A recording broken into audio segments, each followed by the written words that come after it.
முத்தத்துல மாலை கட்டு வெக்கத்தையும் ஓரங்கட்டு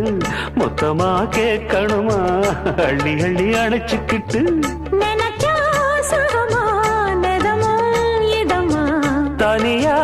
வரவா தரவா பதமா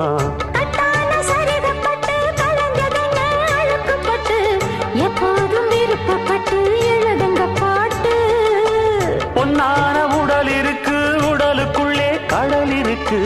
கண்ணான மாமனுக்கு காடணும் கணக்கு மெதுவா மெதுவா தொடலாம் பொதுவா கோழி கூவும் நேரத்தில் கோலம் போட்டு பார்க்கலாமா நல்ல நாதஸ்வரம் ஊத வச்சு மேளம் தட்டி கேட்கலாமா கேட்காத சங்கதி எல்லாம் கேடு அப்படி பார்க்காத இன்னைக்கு நல்ல